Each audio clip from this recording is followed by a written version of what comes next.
अनिल जी और उनके पिताजी पंडित हरिचंद शर्मा जी, उन सब का भी अभिवादन करता हूँ। सामने बैठी मेरी मातृशक्ति, मेरी छोटी बहनें, लाडली बहनें, जिन्होंने सरस्वती वंदना की स्वागत कार्यक्रम किया, और मेरे सामने बैठी मेरी सरदारी, आप सबके चरणों में नमन करता हूँ, प्रणाम करता हूँ, नमस्कार करता हूँ। ये जो आज का कार्यक्रम किया गया, इसके लिए साधुवाद करता हूँ पूरी इस सरदारी को। आप लोगों ने बहुत एकाग्रता के साथ सारे कार्यक्रम की गरिमा बनाई, स्वागत किया और बहुत ध्यान से इस कार्यक्रम को सुना। एकांश के बारे में कुछ बातें बताऊंगा। जो सामान्य बच्चा, आपके जो बच्चे हैं घरों में, एकांश में और मुझे लगता है रवि में, इनमें कोई ज्यादा फर्क नहीं होता। ऐसे मत मानो कि ये कोई न्यारे डाल के बालक होते हैं। अपना जो बालक है उन नंबर के ये बालक है। फर्क होती है आपकी लगन की और उसकी लगन।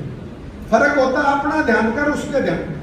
हमने अपना बालक क्या बनाना है, जैसे कुम्हार एक माटी के रूप में जब उसने चाक पर चढ़ाता है माटी के ढेले में, तो उसको ये पता होता है कि मैंने यह क्या बनाना, सुराही बनानी है, गगरी बनानी है, ओक्ति बनानी है, चिलम बनानी है, और कोई मूर्ति बनानी। उसी तरह माँ बाप को भी ये पता होता है कि हम अपने बालक ने किस हिसाब से ढालेंगे, क्या बनाना।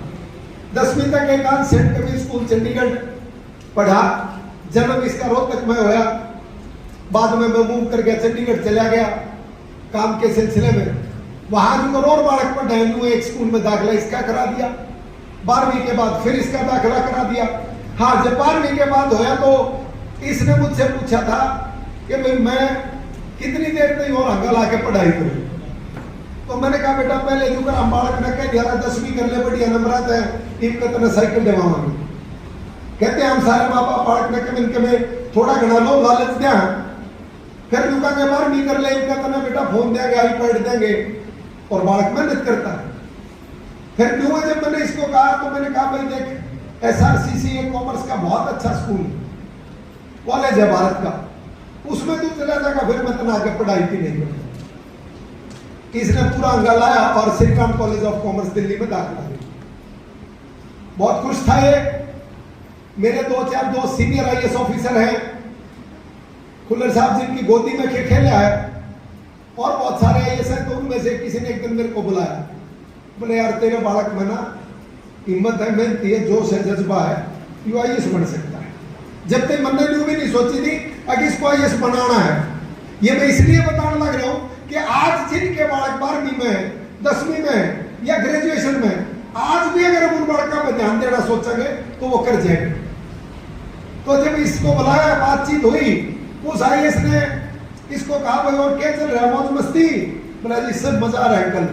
बोला पापा फिर भी पाछा पड़ा रहे, और पढ़ ले, और पढ़ ले। मन नहीं स्वाद आ रहा, तो आड़े चीजें ले। उसने कहा यार तू IAS बन सकता है। बोला छोड़ो ना अंकल, क्या गया IAS की। वो इसको बाहर ले गया, लॉन में बड़ी कोठी थी। थोड़ी देर पाछा ही आया, आके मेरे रोने लगा। बोले आप चीटिंग करते हो, चीटर पापा हो, बका के ले आए हो, अपने अंकल को पहले कह रखा। रोने लगा। तो मैं क्या रो रहा, क्यों रो रहा है? बोले आपने अंकल को कही है ना IAS बनता ही। उस अंकल के साथ इनका बहुत प्यार था, बहुत सीनियर IAS ऑफिसर, 25 साल पुराने। उन्होंने इसको मना लिया। मेरी उनकी आख्या बात हुई तो मैंने कहा से करा दो काम, और हमने इसकी फर्स्ट ईयर में कोचिंग शुरू करवा दी। वो दिन है और आज का दिन है। फिर उसके बाद इसने मुड़ के नहीं गई। एक बात और क्या करता है, बीच में कई बार जब बालक, बहुत लंबी जर्नी है, लगभग 6.5 साल पढ़ा, उन 6.5 सालों में कई बार बालक का हौसला टूटता है, कई बार मेहनत करते हो थकता है, कई बार सिर दुखने लग जाए। पढ़ाई बहुत लंबी चीज। एक चीज और बताता हूँ, जो आड़ा काम बने हुए उनके लिए कई बार हमने पढ़ाई मुश्किल लग गए, लेकिन जिस बालक ने पढ़ने में चस्का आ जाता है ना, पढ़ाई का आसान कोई काम नहीं है। क्योंकि बंद कमरे में पंखे के नीचे बैठ के पढ़ना, ना गांव में काम करना, ना गांव में खेलने जाना, ना जाडे में बाहर जाना। माँ बाप बालक पढ़ेगा तो उसने रजाई में चाय पानी, रोटी पानी सब कुछ पकाओगे उसका, क्योंकि माँ बाप ने देख के काम चाहिए, हमारा बालक पढ़ने लग रहा है ना, और हमने कुछ नहीं चाहिए। तो जो बालक है थोड़ा नहीं सोचा पढ़ाई मुश्किल है, मैं जो कहता हूँ बेटा पढ़ाई जितना आसान कोई काम नहीं है, सिर्फ लगन का रोड़ा है। आज रील देखने लग जाए बालक, स्वाद आ रहा है ना। अब मैं जो देखूंगा आड़ा अगर कोई रागनिया का नाच गाने का प्रोग्राम होता, कोई ऐसा बाथरूम करने भी नहीं उठे। आज जो पढ़ाई का प्रोग्राम था तो मैंने देखा खाते ने बाहर भीतर मौज मस्ती में कोई नू नांडा है, कोई नू नांडा है, क्यों स्वाद नहीं आ रहा ना। अरे ज्ञान की बात होने लग रही सारी, ज्ञान की बात तो स्वाद ना आ। अरे रील चला दे इस पे प्रोजेक्टर में फोन पे, सारे जने जब को आंख भी झपका लेते क्यों स्वाद आता है। तो बालकों जिस दिन पढ़ाई में स्वाद आ जाएगा ना, उस दिन कोई भी लक्ष्य मुश्किल नहीं। एकांश ने पहला अटेम्प्ट दिया, इसका 342 रैंक आया।